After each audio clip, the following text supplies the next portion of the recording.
Utopia by Thomas More.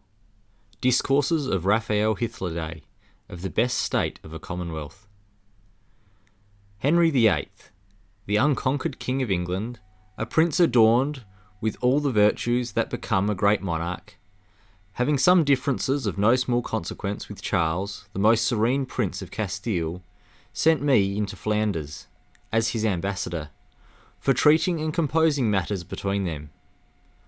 I was colleague and companion to that incomparable man Cuthbert Tunstall, whom the King, with such universal applause, lately made Master of the Rolls, but of whom I will say nothing, not because I fear the testimony of a friend will be suspected, but rather because his learning and virtues are too great for me to do them justice, and so well known that they need not my commendations, unless I would, according to the proverb, show the sun with a lantern. Those that were appointed by the prince to treat with us met at Bruges according to agreement. They were all worthy men. The Margrave of Bruges was their head, and the chief man among them. But he that was esteemed the wisest, and that spoke for the rest, was George Thames, the provost of Castlesea. Both art and nature had concurred to make him eloquent. He was very learned in law, and, as he had a great capacity, so, by a long practice in affairs, he was very dexterous at unravelling them. After we had several times met without coming to an agreement, they went to Brussels for some days, to know the prince's pleasure, and since our business would admit it, I went to Antwerp. While I was there, among many that visited me, there was one that was more acceptable to me than any other, Peter Giles, born at Antwerp, who was a man of great honour, and of good rank in his town, though less than he deserves. For I do not know if there be anywhere to be found a more learned and a better bred young man. For as he is both a very worthy and a very knowing person, so he is so civil to all men, particularly kind to his friends, and so full of candour and affection, that there is not, perhaps, above one or two anywhere to be found, that is in all respects so perfect a friend. He is extraordinarily modest, there is no artifice in him, and yet no man has more of a prudent simplicity. His conversation was so pleasant, and so innocently cheerful, that his company in a great measure lessened any longing to go back to my country, and to my wife and children, which an absence of 4 months had quickened very much. One day, as I was returning home from Mass at St. Mary's, which is the chief church, and the most frequented of any in Antwerp, I saw him, by accident, talking with a stranger, who seemed past the flower of his age. His face was tanned, he had a long beard, and his cloak was hanging carelessly about him, so that, by his looks and habit, I had concluded he was a seaman. As soon as Peter saw me, he came and saluted me, and as I was returning his civility, he took me aside, and pointing to him, with whom he had been discoursing, he said, "Do you see that man? I was just thinking to bring him to you." I answered, "He should have been very welcome on your account." "And on his own too," replied he, "if you knew the man, for there is none alive that can give so copious an account of unknown nations and countries as he can do, which I know you very much desire." "Then," said I do not guess amiss, for at first sight I took him for a seaman." "But you are much mistaken," said he, "for he has not sailed as a seaman, but as a traveller, or rather, a philosopher. This Raphael, who from his family carries the name of Hythloday, is not ignorant of the Latin tongue, but is eminently learned in the Greek, having applied himself more particularly to that than to the former, because he has given himself much to philosophy, in which he knew that the Romans have left us nothing that is valuable, except what is found in Seneca and Cicero.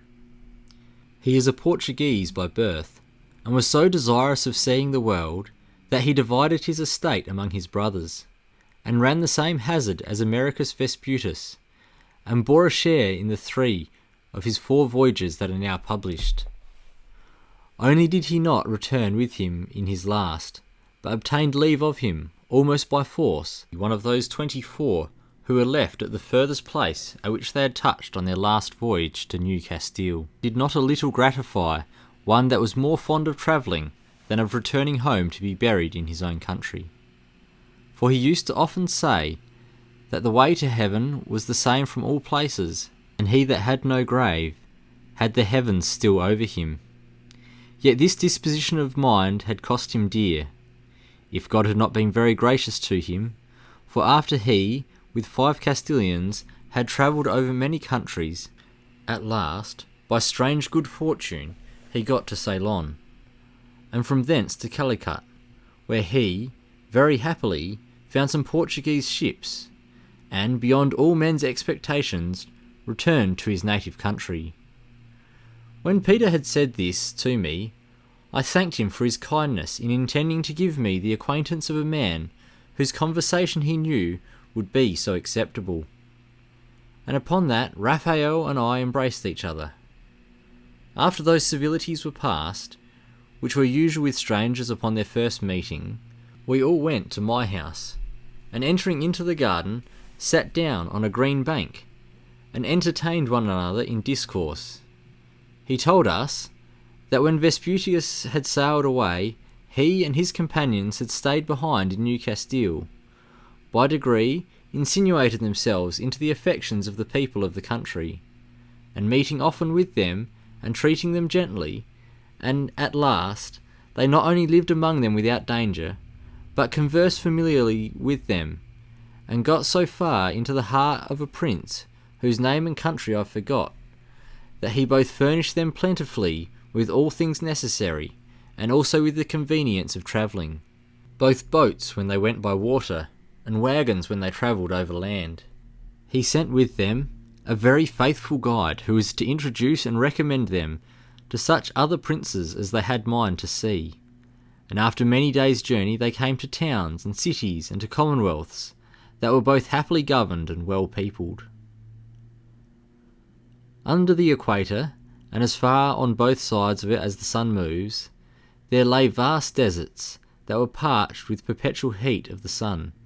The soil was withered, all things looked dismally, and all places were either quite uninhabited or abandoned, with wild beasts and serpents, and some few men, that were neither less wild nor less cruel than the beasts themselves. But as they went further, a new scene opened. All things grew milder, the air less burning, the soil more verdant, and even the beasts were less wild, and, at last, there were nations, towns, and cities, that not only mutual commerce among themselves and with their neighbours, but traded both by sea and land to very remote countries. There they found the conveniences of seeing many countries on all hands, for no ship went any voyage into which he and his companions were not very welcome. The first vessel that they saw were flat-bottomed. Their sails were made of reeds and wicker, woven close together. Only some were of leather. But afterwards they found ships made with round keels and canvas sails, respects like our ships, and the seamen understood both astronomy and navigation. He got wonderfully into their favour by showing them the use of the needle, of which, till then, they were utterly ignorant. They sailed before with great caution, and only in summertime, but now they count all seasons alike, trusting wholly to the lodestone, in which they are, perhaps, more secure than safe, so that their reason for fear than this discovery, which was thought to prove so much to their advantage, may, by their imprudence, become an occasion of much mischief to them. But it were too long to dwell on all that he had told us he had observed in every place. It would be too great a digression from our present purpose. Whatever is necessary to be told concerning those wise and prudent institutions which he observed among civilized nations, may perhaps be related to us on a more proper occasion. We asked him many questions concerning all these things, to which he answered very willingly. we made no inquiries after monsters, than which nothing is more common. For everywhere one may hear of ravenous dogs and wolves, and cruel men-eaters, but it is not so easy to find states that are well and wisely governed.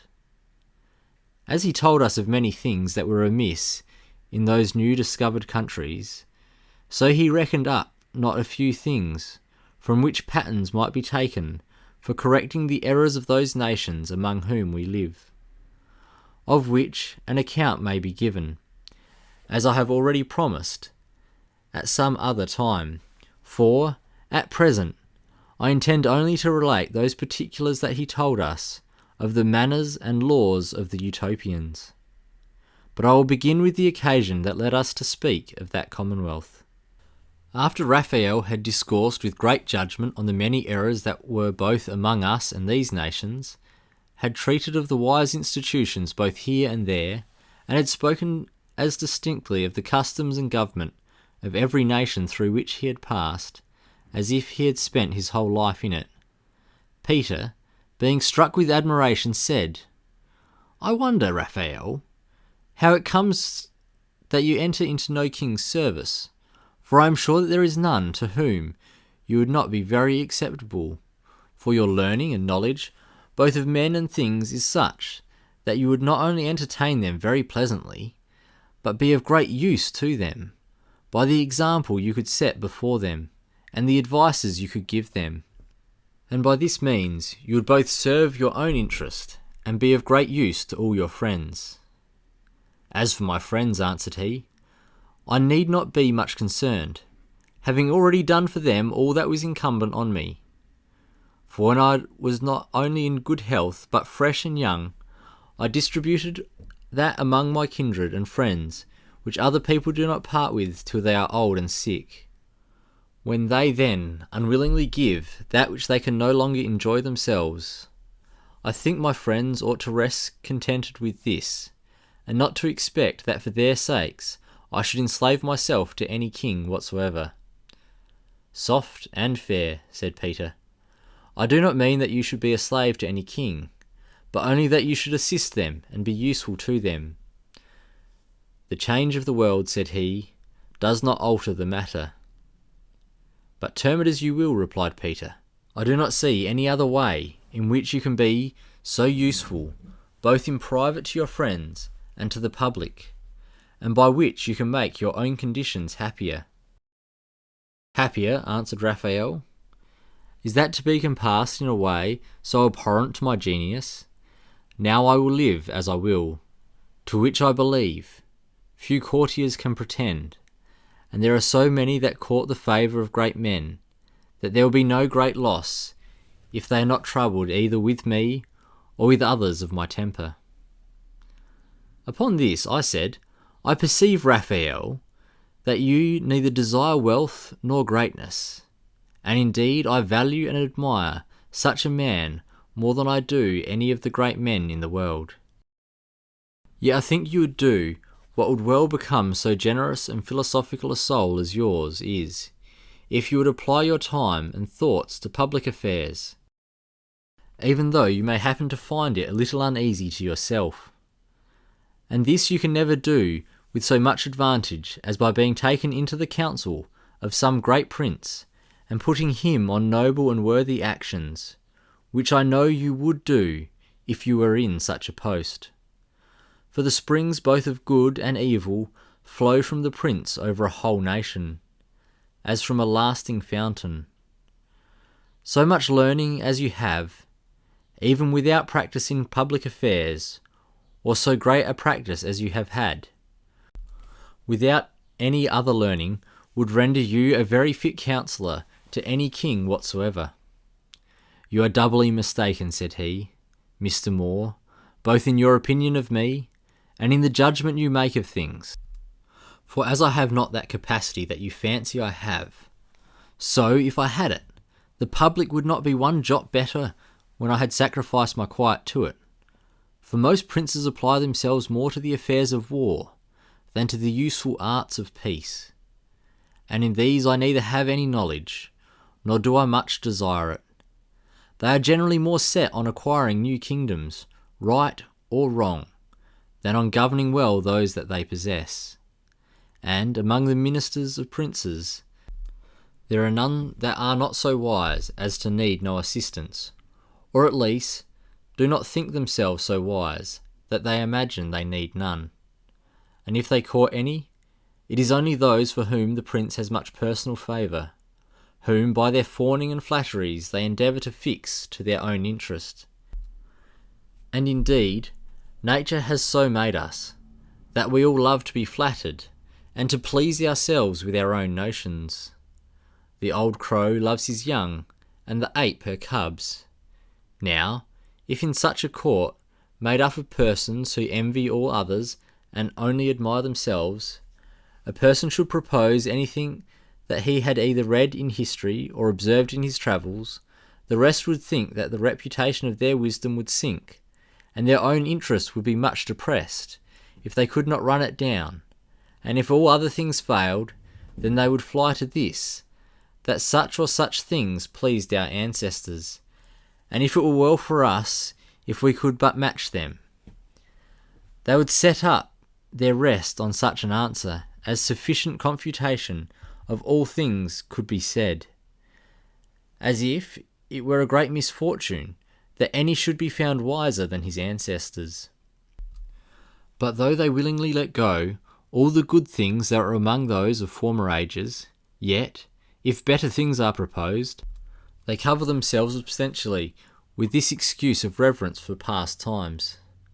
I have met these proud, morose, and absurd judgments of things in many places, particularly once in England. Were you ever there? Said I.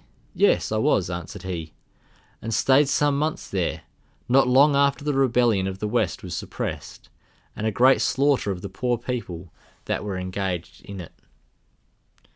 I was then much obliged to that reverend prelate, John Morton, Archbishop of Canterbury, Cardinal and Chancellor of England, a man, said he, Peter, for Mr. Moore knows well what he was, that was no less venerable for his wisdom and virtues than for the high character he bore. He was of a middle stature, not broken with age. His looks begot reverence rather than fear. His conversation was easy, but serious and grave. He sometimes took pleasure to try the force of those that came as suitors to him upon business, by speaking sharply, though decently, to them, and by that he discovered their spirit and presence of mind, with which he was much delighted, when it did not grow up to impudence, as bearing a great resemblance to his own temper. And he looked on such persons as the fittest men for affairs. He spoke both gracefully and weightily. He was eminently skilled in the law, and had vast understanding, and a prodigious memory, and those excellent talents with which nature had furnished him were improved by study and experience. When I was in England, the king depended much more on his counsels, and the government seemed to be chiefly supported by him, for from his youth he had been all along practised in affairs, and having passed through many traverses of fortune, he had, with great cost, acquired a vast stock of wisdom, which is not soon lost when it is purchased so dear. One day, when I was dining with him, there happened to be at table one of the English lawyers, who took occasion to run in a high commendation of the severe execution of justice upon thieves, who, as he said, were then hanged so fast that there was sometimes 20 on one gibbet.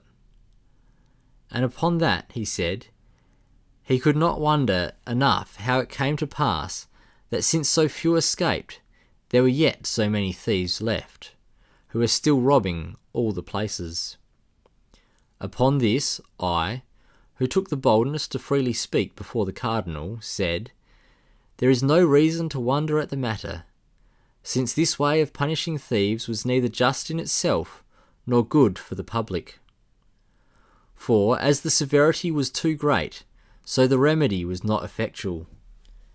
Simple theft not being so great a crime that it ought to cost a man his life, no punishment, how severe soever, being able to restrain those from robbing, who can find no other way of livelihood. In this, said I, not only you in England, but in the greater part of the world, imitate some ill masters, that are readier to chastise their scholars than to teach them. There are dreadful punishments enacted against thieves, but it were much better to make such good provisions, by which every man might be put in method how to live, and so be preserved from the fatal necessity of stealing and dying for it. There has been great care taken of that, said he. There are many handicrafts, and there is husbandry, by which they may make a shift to live, unless they have a greater mind to follow ill courses. That will not serve your turn, said I, for many lose their limbs in civil or foreign wars, as lately in the Cornish rebellion, and some time ago in your wars with France, who, being thus mutilated in their service of their king and country, can no more follow their old trades, and are too old to learn new ones. But since wars are only accidental things, and have intervals, let us consider those things that fall out every day. There are a great number of noblemen among you, that are themselves as idle as drones, that subsist on other men's labours, on the labour of their tenants, whom, to raise their revenues, they pare to the quick. This, indeed, is the only instance of their frugality, for in all other things they are prodigal, even to the beggaring of themselves. But, besides this, they carry about with them a great number of idle fellows, who never learn any art by which they might gain their living. And these, as soon as either their lord dies or they themselves fall sick, are turned out of doors, for your lords are readier to feed idle people than to take care of the sick. And often the heir is not able to keep together so great a family as his predecessor did. Now, when the stomachs of those that are thus turned out of doors grow keen, they rob no less keenly. And what else can they do? For, when wandering about, they have worn out both their health and their clothes, and are tattered and look ghastly. Men of quality will not entertain them, and poor men dare not do it, knowing that one who has been bred up in idleness and pleasure, and who was used to walk about with his sword and buckler, despising all the neighbourhood with an insolent scorn as far below him, is not fit for the spade and mattock, nor will he serve a poor man for so small a hire and in so low a diet as he can afford to give him. To this he answered, this sort of men ought to be particularly cherished, for in them consists the force of the armies for which we have occasion, since their birth inspires them with a nobler sense of honour than is found among tradesmen or ploughmen. You may well say, replied I, that you must cherish the thieves on the account of their wars, for you will never want the one as long as you have the other. And as robbers prove sometimes gallant soldiers, so soldiers often prove brave robbers. So near an alliance there is amongst those two sorts of life. But this is bad custom, so common among you, of keeping many servants, not so peculiar to this nation. In France there is yet a more vociferous sort of people, for the whole country is full of soldiers, still kept up at time of peace, if such a state of nation can be called a peace. And these are kept in pay upon some account that you plead for those idle retainers about noblemen. This being a maxim of those pretend statesmen, that it is necessary for the public safety to have a good body of veteran soldiers ever in readiness. They think raw men are not to be depended on, and they sometimes seek occasion for making war, that they may train up their soldiers in the art of cutting throats, or, as Sallust observed, for keeping their hands in use, that they may not grow dull by too long an intermission. But France has learned to its cost how dangerous it is to feed such beast. The fate of the Romans, Carthaginians and Syrians, and many other nations and cities, which were both overturned and quite ruined by those standing armies, should make others wiser. And the folly of this maxim of the French appears plainly even from this, that their trained soldiers often find your raw men prove too hard for them, of which I will not say much, lest you may think I flatter the English. Every day's experience shows that the mechanics in the towns, or the clowns in the country, are not afraid of fighting with those idle gentlemen, if they are not disabled by some misfortune in their body, or dispirited by some extreme want, so that you need not fear those well-shaped and strong men. For it is only such that noblemen love to keep about them till they spoil them, who now grow feeble with ease and are softened with their effeminate manner of life, would be less fit for action if they were well bred and well employed. And it seems very unreasonable that, for the prospect of a war, which you need never have but when you please, you should maintain so many idle men, as will always disturb you in time of peace, which is ever more to be considered than war. But I do not think that this necessity of stealing arises only from hence. There is another cause of it, more peculiar to England. What is that? Said the Cardinal. The increase of pasture, said I, by which your sheep, which are naturally mild and easily kept in order, may be said to now devour men and unpeople, not only villages but towns. For whenever it is found that the sheep of any soil yield as soft a richer wool than ordinary, there the nobility and the gentry, and even those holy men, the abbots, not content with the old rents which their farms yield, nor thinking it enough that they, living at their ease, do not good to the public, resolve to do it hurt instead of good. They stop the course of agriculture, destroying houses and towns, reserving only the churches and the enclosed grounds, that they may lodge their sheep in them. As if forests and parks had swallowed up too little of the land, those worthy countrymen turn the best inhabited places into solitudes. For when an insatiable wretch, who is a plague to his country, resolves to enclose many thousands of acres of ground, the owners as well as tenants are turned out of their possessions by a trick, or by main force, or being wearied out by ill usage.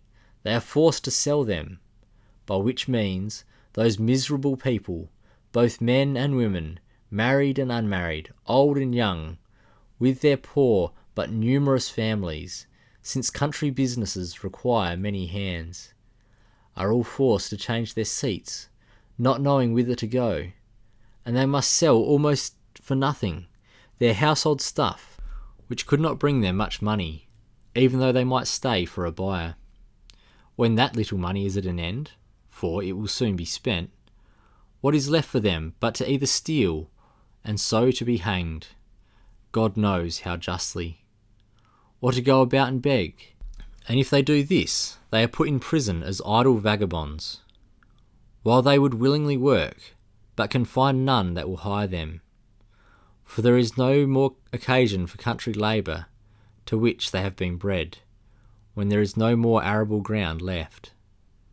One shepherd can look after a flock, which will stock an extent of ground that would require many hands if it were to be ploughed and reaped. This likewise in many places raises the price of corn. The price of wool is also so risen that the poor people who will want to make cloth are no more able to buy it. And this likewise makes many of them idle. For since the increase of pasture, God has punished the avarice of the owners by a rot amongst the sheep, which has destroyed vast numbers of them. To us it might seem more just had it fell upon the owners themselves. But suppose the sheep should increase ever so much, their price is not likely to fall, since, though they cannot be called a monopoly, because they are not engrossed by one person, yet are in so few hands, and these so rich, that they are not pressed to sell them sooner than they have a mind to do it. So they never do it until they have raised the price as high as possible.